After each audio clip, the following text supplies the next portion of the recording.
ገንዘብ ደስታን አይገዛም ብሏል ኤለን መስክ። ከ800 ቢሊዮን ዶላር በላይ ሀብት ያለው ሰው። ተስማማላችሁ ወይ? ኮሜንት ላይ ሐሳባችሁን አስቀምጡ። አንዲት እናትና ልጅ በአሜሪካ ጎዳና ወጡ። ብዙዎቻችን ውጪ ሀገር ኑሮ ውጪ ካልሄድኩ እንላለንና አንዳንድ እንደዚህ አይነት አጋጣሚዎችም አሉ። መማሪያ ይሆነናል። አብራችሁን ቆዩ። አንዲት ሀገር ለግመሎቿ ፓስፖርት ልትሰጥ ነው። ምን ጉድ ነው ጋይ ዘንድሮ የምንሰማው ለግመል ፓስፖርት? ኧረ የሚገርም ነው። እነዚህንና ሌሎች የሰሞኑን አነጋጋሪ ጉዳዮችን ይዤ ብቅ ብያለሁ። ታላቁ ሊቃውንት ሊቅነት ነኝ። እስከ መጨረሻው አብራችሁን ቆዩ። ሀሳብ አስተያየትና ኮሜንታችሁን አስቀምጡልኝ። ሰብስክራይብ አድርጋችሁ ይህን ቪዲዮ ጀምሩ። ሰሞኑን ብዙ አነጋጋሪ ጉዳዮች እየወጡ ይገኛሉ። ከነዚህ ውስጥ የመጀመሪያው እንግዲህ የዓለማችን አንደኛ ቁጥር 1 ቢሊዮነር የሆነው ኤለን መስክ በብዙ ፕሮጀክቶች እናውቀዋለን። በቴስላ ሞተርስ ኤሌክትሪክ መኪናዎችን በማምረት ስፔስ ምናምን ላይ በመሄድ ብቻ በብዙ ነገሮቹ በኤአይ ቴክኖሎጂ ምናምን እናውቀው ኤለን መስክ ሶሻል ሚዲያው ላይ ገንዘብ ደስታን አይገዛም አትሸወዱ ብሎናል። ተስማማላችሁ ወይ እናንተ?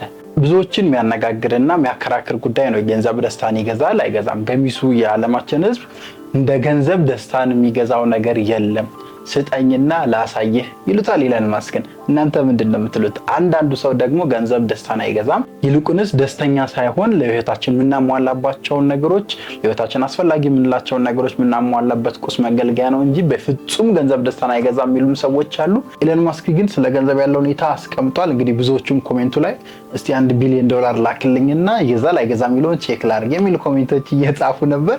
እናንተ ምን አይነት ሀሳብ ነው የምትሰጡት?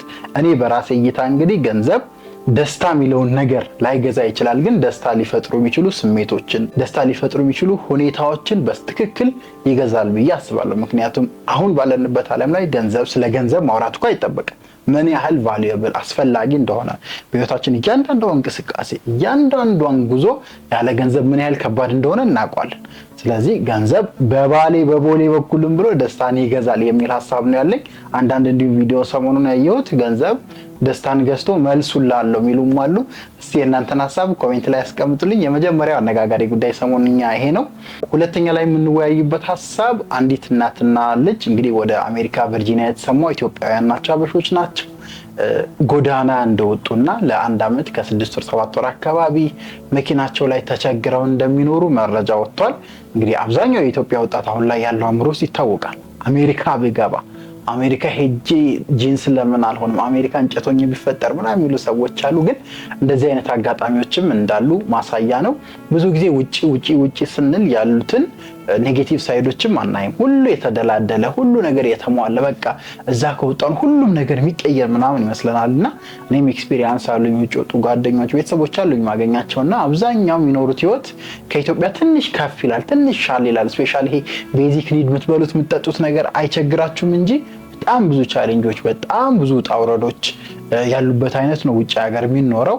እዚህ ፎቶ ላይ የምናያቸው እናትና ልጅ እንግዲህ ለ1 ዓመት ከ7 ወር አካባቢ መኪናቸው ውስጥ እንደሚኖሩ ኢቨን እናትየው መረጃው ላይ የሚያሳየው እናትየው ይሄን ሁሉ ጊዜ እንቅልፍ ኢቨን በስነ ስርዓት ተኝቶ እንደማያውቁና ብዙ ዕቃ መኪና ውስጥ ከመኖሩ የተነሳ ቁጭ ብሎ እንደሚያድሩ ሁላ መረጃው ላይ ያሳያልና ጋይስ ውጭ ሀገር መሄድ ጥሩ ነው። ስፔሻሊ በጥሩ ኦፖርቹኒቲ በትምህርት በስኮላርሺፕ በስራ ልትሄዱ ትችላላችሁ። ግን አንዳንዴ ራስን ማዘጋጀት ጥሩ ነው። አሜሪካም ጀርመንም አውሮፓም እንግሊዝም ይሁን ቻሌንጆች የትም ቦታ በህይወት አሉ።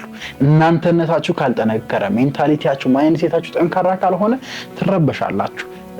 መጥፎ ገጠመኞች ያጋጥሟቸዋል። ነገሮች እንዴት እንደሚሰሩ ሲስተም እንዴት እንደሚሰራ አሁን የአሜሪካ በጣም ሲስተም ከባድ እንደሆነ ከጓደኛዬ ብዙ ጊዜ ሰማለሁና እንዴት እንደሚሰራ ካላወቃችሁ እንዲህ አይነት መጥፎ ቦታዎች ላይ እንድትገኙ ትችላላችሁ። እናትና ልጁን ፈጣሪ ይርዳቸው የሚል መልእክት በዚህ አጋጣሚ አስተላልፋለሁ። እናንተም ለውጭ ሀገር ያላችሁን እይታ አስተካክሉ።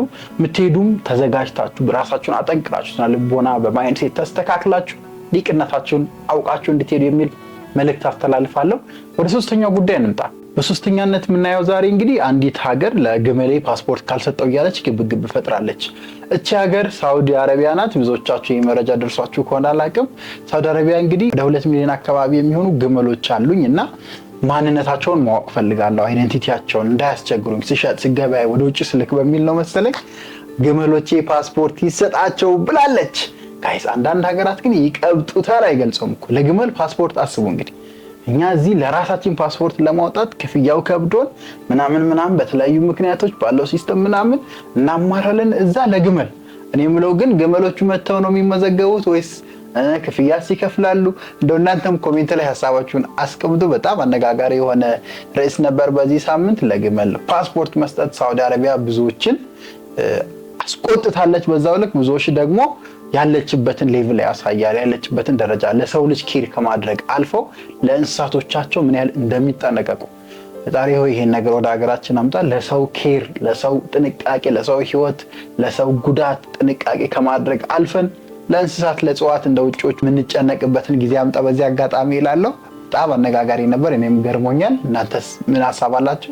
ኮሜንት ላይ አሳውቁኝ። ሌላኛው ሰሞኑኛ አነጋጋሪ የነበረው ጉዳይ በጤና ተቋማት ኢትዮጵያ ውስጥ ባሉ ሆስፒታሎች፣ ጤና ጣቢያዎች የመሳሰሉት ተቋማት የገንዘብ ልውውጥ ሊቀር ነው የሚል ዜና ተሰምቶ ነበር በዚህ ሳምንት። ኤቭሪቲንግ ዲጂታል ሆኗል።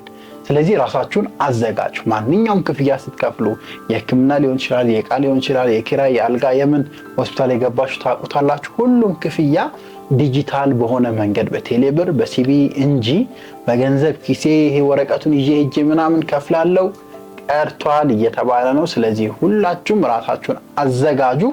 ያው እኛም እንዳገር ወደ ዲጂታላይዜሽን እየሄድን ነው። ዲጂታል ማርኬቲንጉ በጣም ዓለምን እየተቆጣጠራት ነው። ነገሮች ከንክኪ የጸዳ እንዲሆኑ፣ ገንዘብ ዝውውር ከካሽ የጸዳ እንዲሆን ብዙ ስራዎች እየተሰሩ ነውና ራሳችሁን አስታጥቁላችሁ ነው። ይሄ እንግዲህ በሆስፒታሎች ምናምን የተባለው ነገ ከነገ ወዲያ የተለያዩ ተቋማት ላይ ሄዳል። አሁን አንዳንድ ተቋማት ስንገባ ከቴሌብር ውጪ ክፍያ አይቻልም የሚባሉ አሉ።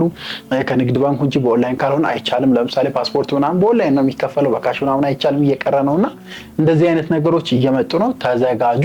ጥሩ ዲጂታላይዝድ መሆኑ ነገሮች፣ በዛው ልክ ደግሞ አሰራሩ ውስጡ ያለው ሲስተም፣ ንጽህናው፣ ሰዎችን የምናስተናግድበት መንገድ፣ ሆስፒታሊቲያችን ምናምን ደግሞ ዲጂታል ቢሆን አቤት እሱም ቢቀየር የሚል ሐሳብና መልእክት በዚህ አጋጣሚ ያስተላልፋለሁ። እናንተ ምን ተሰማችሁ? ዲጂታላይዝ አድርጋችኋል? አካውንታችሁን ትራንስፈራችሁን ምናምን አዘጋጅታችኋል ወይ? ኮሜንት ላይ ሐሳባችሁን አስቀምጡልን። ሌላኛው ሰሞኑኛ አነጋጋሪ ጉዳይ ይህ ሰው ነበር። ይህ ሰው እንግዲህ ብዙዎቻችሁ በተወካዮች ምክር ቤት ታውቁታላችሁ። ጠንከር ያሉ ጥያቄዎችን በማንሳት ነው የሚታወቀው።